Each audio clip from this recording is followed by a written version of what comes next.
প্রিয় ছাত্রছাত্রীরা, আজকের ভিডিওতে আমি যে বিষয়টা নিয়ে আলোচনা করব সেটা হচ্ছে ফর্মাল পোটেনশিয়াল এবং স্ট্যান্ডার্ড ইলেকট্রোড পোটেনশিয়াল এর ডিফারেন্স নিয়ে। রেডক্স নিয়ে এর আগে আমার বেশ কয়েকটি ভিডিও বানানো আছে, সেগুলো তোমরা একবার দেখে নেবে এবং আমি আই বাটনে সেই লিঙ্কগুলো দিয়ে দেবো এবং ডেসক্রিপশন বক্সেও লিঙ্কগুলো দিয়ে দিচ্ছি। সেগুলো দেখলে এই ভিডিওটি বুঝতে আরও সুবিধা হবে। চলো আমরা ভিডিওটা শুরু করি। এই ডিসকাশনে আমরা দেখব যে স্ট্যান্ডার্ড ইলেকট্রোড পোটেনশিয়াল বা স্ট্যান্ডার্ড পোটেনশিয়াল এবং ফর্মাল পোটেনশিয়াল এদের মধ্যে ডিফারেন্সটা কোথায়। এটা বোঝার জন্য আমরা দেখতে পাচ্ছি আমরা একটা ইকুয়েশন লিখে রেখেছি, নর্মাল যেভাবে রেডক্স রিয়াকশনকে রিপ্রেজেন্ট করা হয়, এবং সেখানে নানস্ট ইকুয়েশন ফর্মে আমরা যেটা ব্যবহার করে থাকি সেই ইকুয়েশন ফর্মটা আমরা লিখেছি, যেখানে আমরা দেখতে পাচ্ছি যে এই রেশিওটা হচ্ছে অ্যাক্টিভিটি টার্ম দিয়ে। এবং এই যে অ্যাক্টিভিটি টার্ম হচ্ছে একটা থিওরিটিক্যাল টার্ম। এটা কিন্তু এক্সপেরিমেন্টালি আমরা মেজার করতে পারি না। আমরা কি মেজার করতে পারি না, এই অক্সিডাইজড এবং রিডিউসড ফর্মের কনসেন্ট্রেশনটা মেজার করতে পারি কোনো একটা পার্টিকুলার সিস্টেমের ক্ষেত্রে। এবং যদি এই টার্ম দুটো ইকুয়াল হয়ে যায়, অর্থাৎ activity of oxidised form and activity of reduced form becomes unity one যদি হয়ে যায়, তাহলে সেই সিচুয়েশনে যে সেল পোটেনশিয়ালটা আমরা পাবো সেটাই হবে স্ট্যান্ডার্ড ইলেকট্রোড পোটেনশিয়ালের corresponding value. At that time E becomes E zero of the system. কিন্তু এখন ব্যাপার হচ্ছে যে এই যে অ্যাক্টিভিটিগুলোকে আমরা প্রায়ই রিপ্রেজেন্ট করি কিভাবে না, আমরা খুব সহজেই আমরা এই সাবস্টিটিউশনটা অনেক সময় করে দিই, যে অ্যাক্টিভিটির জায়গায় আমরা তার করসপন্ডিং কনসেন্ট্রেশনটাকে সাবস্টিটিউট করে দিলাম। কিন্তু এই যে ব্যাপারটা, এটা কিন্তু দুটো জিনিস এক নয়।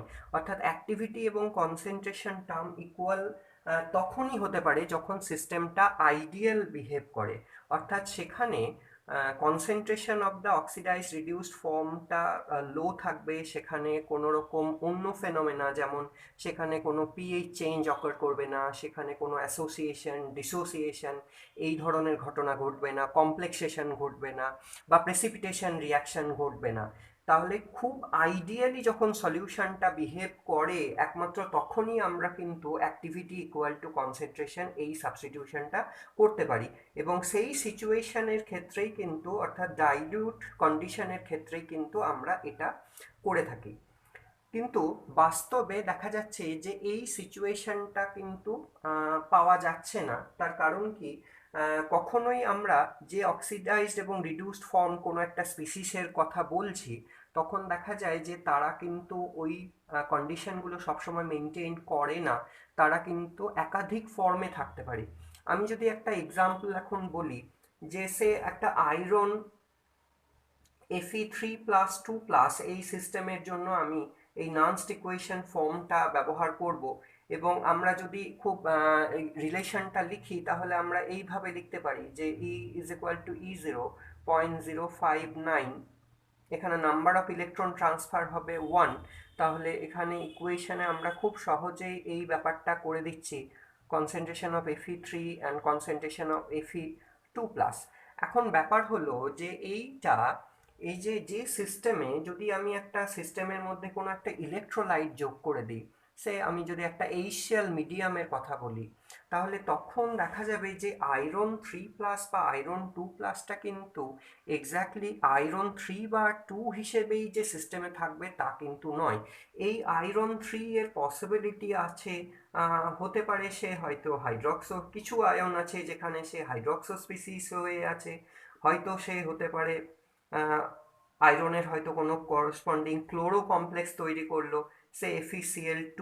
আমি যদি Fe3+এর কথাটা বলি, তার এই সমস্ত পসিবিলিটিসগুলো থাকতে পারে, তাহলে এখানে পজিটিভ হবে।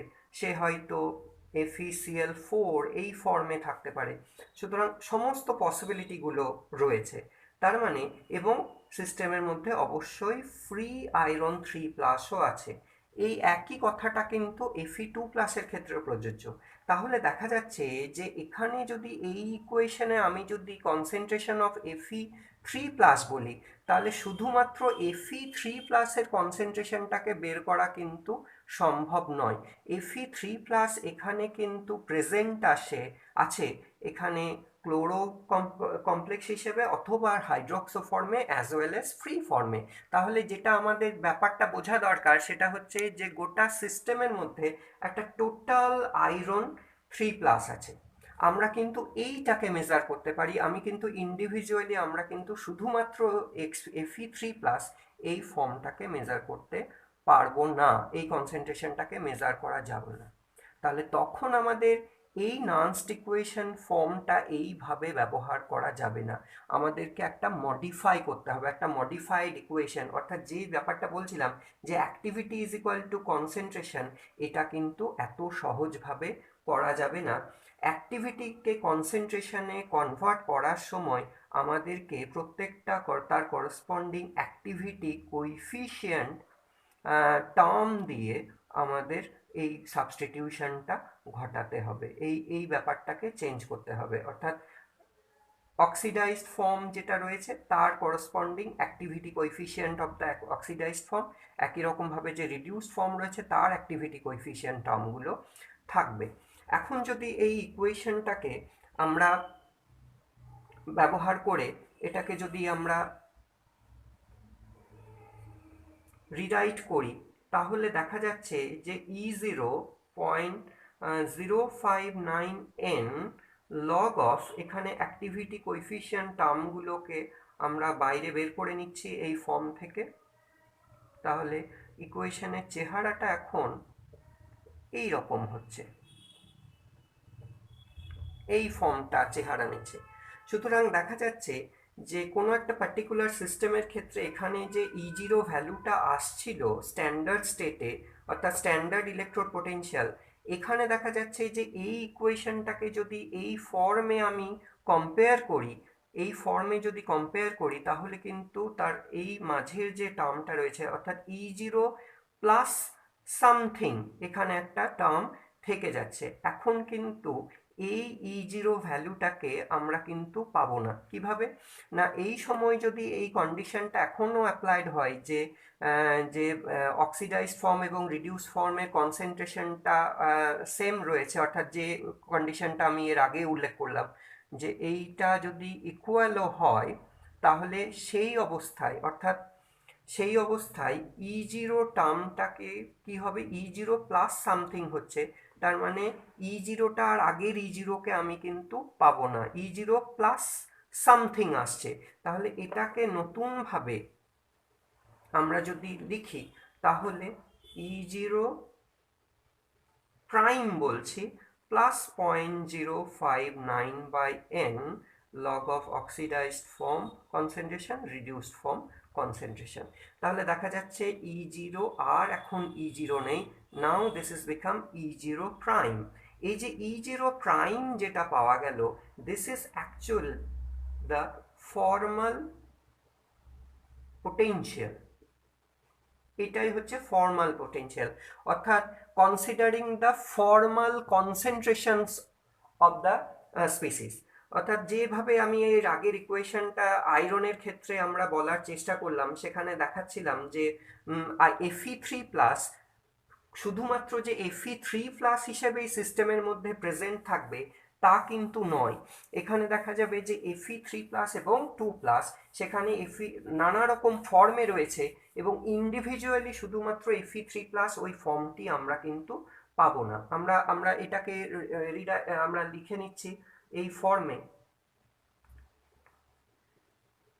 আয়রন সিস্টেমের ক্ষেত্রে, যেখানে আমরা এইভাবে লিখতে পারি এবং তার করসপন্ডিং যে নান্সড ইকুয়েশন ফর্ম আছে, তাই সেই ফর্মটা যদি লিখি তাহলে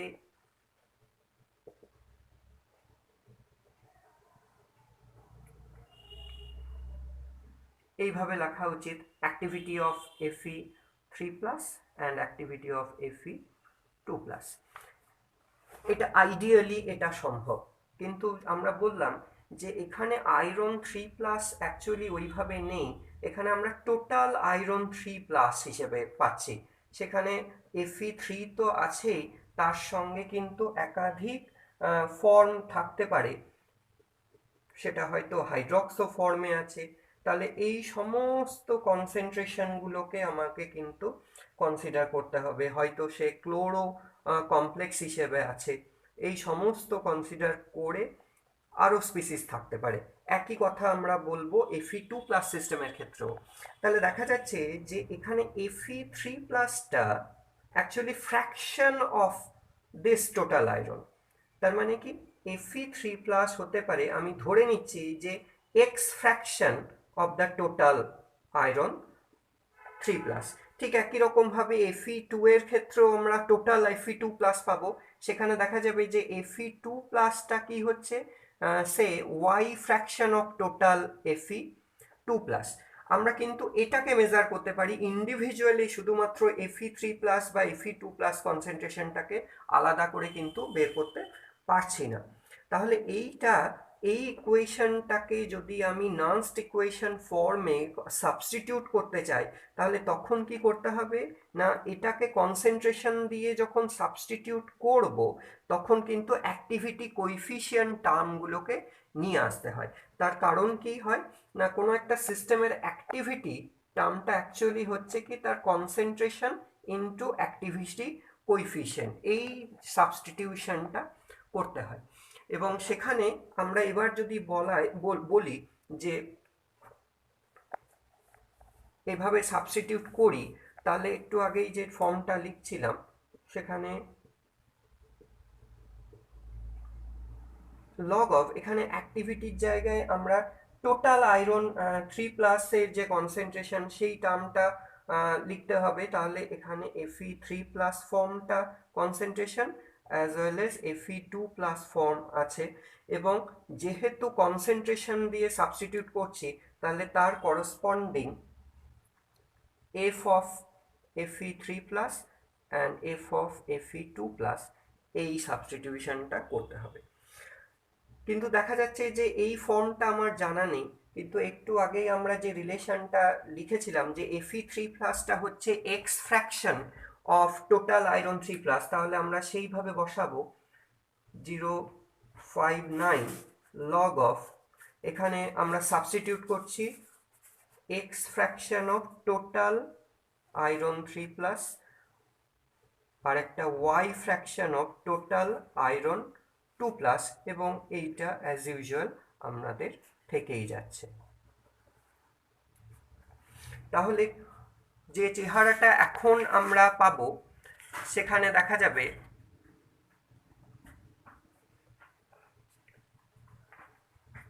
এই টার্মগুলো হচ্ছে F of Fe3+ হচ্ছে অ্যাক্টিভিটি কোএফিসিয়েন্ট, এগুলো হচ্ছে অ্যাক্টিভিটি কোএফিসিয়েন্টটা। তাহলে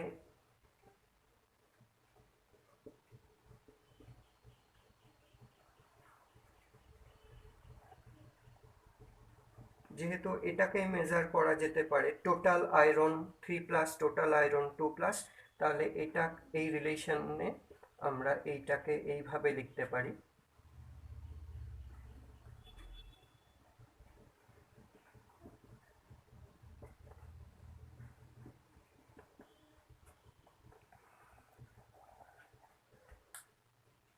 এই ফর্মটাকে এদিকে নিয়ে আসা হচ্ছে।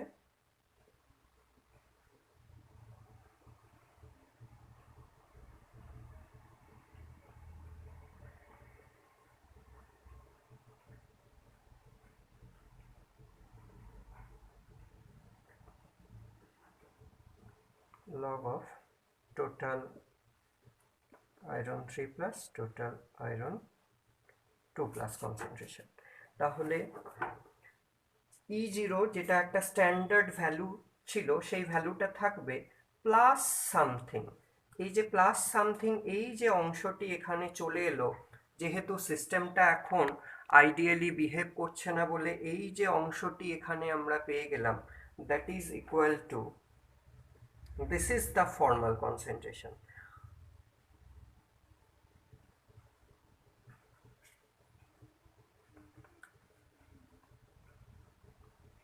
এই ফর্মটা তার হলো। তাহলে এটা ছিল স্ট্যান্ডার্ড, সামথিং কিছু একটা থাকবে, অর্থাৎ সিস্টেমটা এই শর্ততে তখন দেখা যাচ্ছে যে নতুন একটা, অর্থাৎ আইডিয়ালি আমরা কিন্তু প্র্যাকটিক্যাল পারপাসে যে কনসেন্ট্রেশনটা বলবো that is the formal concentration. তাহলে ফর্মাল কনসেন্ট্রেশনের ডেফিনেশনটা কি হওয়া উচিত? সেই ডেফিনেশনটা এইভাবে আমাদের বলা উচিত যে formal potential of a system is the experimentally observed potential. It is the experimentally observed potential of the system in solution where the formal concentrations, these are the formal concentrations of the oxidized and reduced form are the same. তাহলে এইখানেই practically আমাদের standard potential থেকে মোর convenient যে টার্মটা হবে সেটা হচ্ছে formal potential. এখানে যদি আমরা E0 এবং অর্থাৎ স্ট্যান্ডার্ড এবং ফর্মালের মধ্যে রিলেশনটা বলতে চাই, তাহলে অ্যাকচুয়ালি কি হচ্ছে, E0 prime is equal to E0 plus 0.059 log of activity coefficient of Fe3 plus, this is the y fraction of and activity coefficient of Fe2 plus. তাহলে দেখা যাচ্ছে যে একটা স্ট্যান্ডার্ড স্টেট যখন থাকছে তখন Fe3 plus 2 plus সিস্টেমের ক্ষেত্রে আমরা জানি যে E0 ভ্যালুটা হয় 0.77 ভোল্ট। কিন্তু যখন আমরা কন্ডিশনটা অ্যাপ্লাই করব, অর্থাৎ সিস্টেমটা যখন নন আইডিয়ালি থাকবে, সিস্টেমটা যদি অন্য কোনো ডিফারেন্ট ইলেকট্রোলাইটের প্রেজেন্সে থাকে, তখন কিন্তু এই পোটেনশিয়াল ভ্যালুটা দিয়ে কাজ করা যাবে না। তখন দেখা যাচ্ছে যে এই 0.77 এইটার ওপর এইখানে সিস্টেমটা কেমন তার উপরে নির্ভর করে, অর্থাৎ কখনো এই টার্মটা পজিটিভ হতে পারে বা নেগেটিভ হতে পারে, সেইটার ওপর নির্ভর করে this is plus minus something. তাহলে দেখা যাবে যে সিস্টেমের ক্ষেত্রে E0 ভ্যালুগুলো ডিফারেন্ট হচ্ছে। যেমন আমি জানি যে এটা যদি এই সিস্টেমটা 1 মোলার HCl এর প্রেজেন্সে করা যায় তখন E0 বলবো না, E0 প্রাইম অ্যাকচুয়ালি বলা উচিত। তখন দ্যাট পয়েন্ট ফর্মাল পোটেনশিয়াল যেটা বেরিয়ে যাচ্ছে সেটা 0.77 নয়, সেটা দেখা যাচ্ছে 0.65 ভোল্ট হচ্ছে।